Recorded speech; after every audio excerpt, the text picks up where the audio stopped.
In Norway, the children and their welfare is a great priority.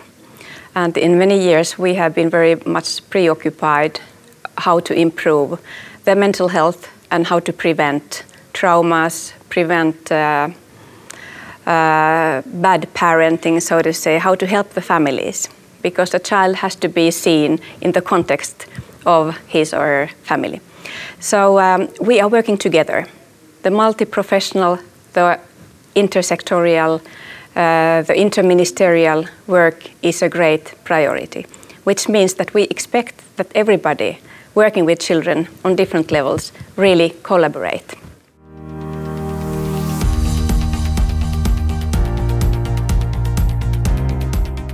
We are lucky to have established some professional environments who are working directly with the professionals in the field.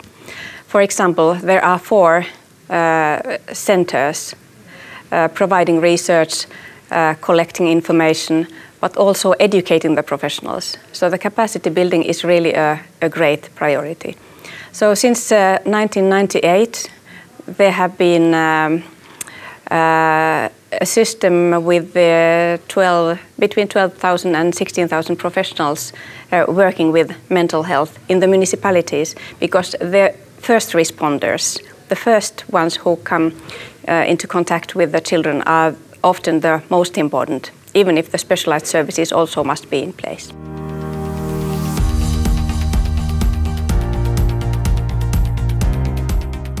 The main topics are to identify signs of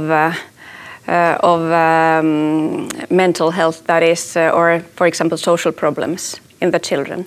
And that can be done in the kindergartens, in schools. We have a health system in the schools with nurses who are specialized in identifying problems. And they collaborate again with the other professionals in the municipalities and in the specialized health services.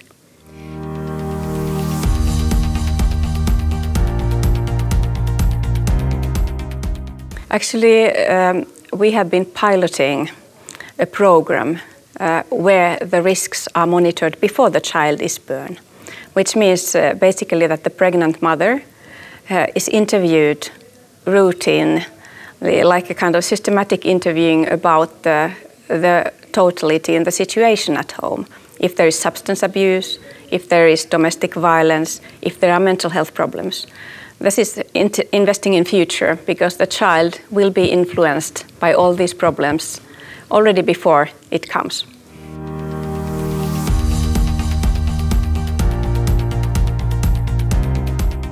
A scenario could be that the mother is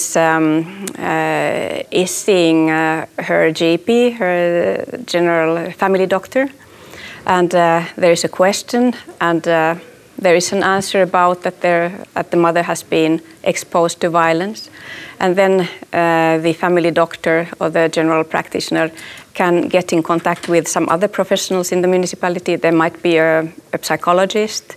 More than half of the municipalities in Norway have their own clinical psychologists. It might be a social worker. And it's not just the mother, it's also the children's situation that must be monitored simultaneously.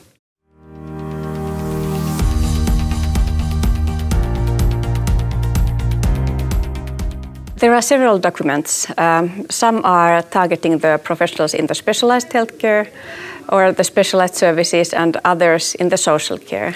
And there are programs with the supervision of the parents. There is a handbook on identifying child maltreatment. So there are different materials.